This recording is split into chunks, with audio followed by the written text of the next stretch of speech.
اور میں تمام امت مسلمہ کے سامنے اپنی اس غلطی کا اعتراف کرتا ہوں اور سچے دل سے توبہ کرتا ہوں اللہ سے کہ اللہ رب العزت مجھے معاف کرے. آپ لوگوں کے سامنے ہاتھ جوڑ کر بھیک کے درجے میں درخواست کرتا ہوں کہ مجھے معاف کر دیجیے. میری غلطی تھی اور اپنی غلطی کا میں اعتراف کرتا ہوں. یہ قصدن نہیں ہوا، ارادتاً نہیں ہوا، کیونکہ صحابہ کرام، نبی کریم، صحابہ کرام اور امہات المومنین کی شان میں جو کوئی گستاخی کرے وہ تو ایمان سے فارغ ہو جاتا ہے. اس لیے میں پھر آپ لوگوں سے معافی مانگتا ہوں، آپ مجھے معاف کر دیجیے. اور صحیح مسلم میں ہے انٹرنیشنل نمبرنگ کے مطابق 6681. آپ صلی اللہ علیہ وسلم نے ارشاد فرمایا، اور یہ وہ حدیث ہے جو میں نے پچھلے لیکچر مسئلہ نمبر 105 جو جنید جمشید سے ریلیٹڈ دیا تھا، اس میں میں نے کہا تھا کہ بعض لوگ توبہ کے باوجود کہتے ہیں جی اس کی تو توبہ قبول ہو ہی نہیں سکتی. تو میں نے کہا تھا بڑی بڑی خطرناک حدیثیں ہیں جو اس طرح دعوے کرتے ہیں توبہ کے باوجود. خود مولویوں نے جو سرٹیفکیٹ اپنے ہاتھ میں لیے ہوئے ہیں ان کے بارے میں وعید کیا ہے. تو یہ وہ حدیث ہے صحیح مسلم 6681. آپ صلی اللہ علیہ وسلم نے ارشاد فرمایا کہ کسی شخص نے کسی دوسرے گناہگار آدمی کے بارے میں یہ کہا، اللہ کی قسم اللہ تعالیٰ اس کو کبھی معاف نہیں کرے. توبہ. وہ مولوی ہوگا فتویٰ دے رہا ہوگا جناب ادھر توبہ قبول نہیں ہے.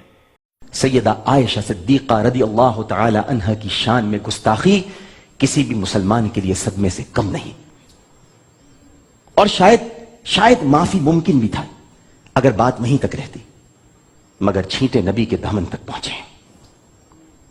چھینٹے نبی کے دامن تک پہنچے ہیں. اب کوئی کچھ نہیں کر سکتا، کوئی سمجھوتا نہیں ہو سکتا، کچھ نہیں ہو سکتا. نو وے. معاملہ بہت آگے جا چکا ہے. جاہل. اور پھر مثالیں دیتے ہیں جی وہ دیکھیں جی چور کے ہاتھ کٹیں گے اور قاتل کو قتل. بھائی یہ سزائیں وہ ہیں جو حدود اللہ آئی ہیں کتاب و سنت میں.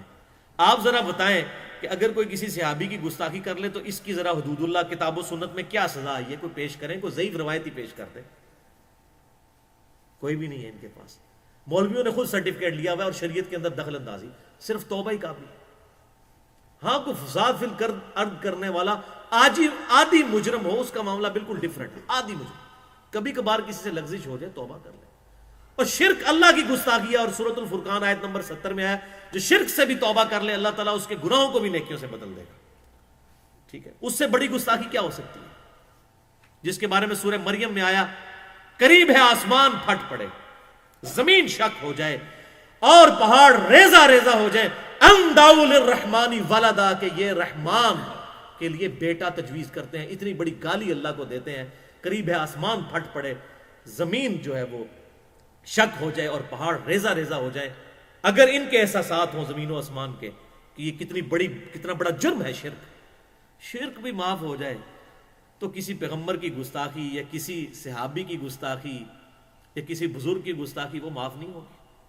اللہ تعالیٰ معاف کرنے والا. تو یہ صحیح مسلم کی حدیث 6681 کہ آپ صلی اللہ علیہ وسلم نے کسی شخص کے بارے میں کسی شخص نے کہہ دیا، آپ صلی اللہ علیہ وسلم نے ارشاد فرمایا کہ اس نے کہا کہ اللہ کی قسم اللہ تعالیٰ اس کو کبھی معاف نہیں کرے گا. اللہ تعالیٰ کو غضب آیا اور اللہ تعالیٰ نے فرمایا یہ کون ہے جو میرے بہاف پر قسمیں اٹھا کر یہ کہہ رہا ہے کہ میں اس کی توبہ قبول نہیں کروں گا. تو اب سن لے کان کھول کر کہ میں نے اس کی توبہ قبول کر لی اور تیرے سارے اعمال برباد کر دیے جس نے کہا کہ فلاں شخص کی توبہ قبول نہیں ہوگی. اللہ کو کون پوچھ سکتا ہے؟ تو میں تو یہ کہتا ہوں کہ جو شخص توبہ کے باوجود کسی اہل قبلہ اور اہل کلمہ کے بارے میں کہتا ہے کہ جی اس کی توبہ قبول نہیں ہوئی تو انشاءاللہ اس کے اپنے اعمال تو سارے برباد. یہ سارے مولوی فارغ ہو چکے ہیں جو اس میں حصہ ڈال رہے ہیں نا اس حوالے سے کہ توبہ قبول نہیں ہوئی اور پتہ نہیں اس کو 295C اور پتہ نہیں کہاں لے کے جانے کی کوشش کر رہے ہیں. اپنی آخرت کی فکر کریں. جب توبہ انسان نے کر لی تو وہ ایسا ہی ہے جیسے وہ آج ہی ماں کے پیٹ سے پیدا ہوا. الحمدللہ.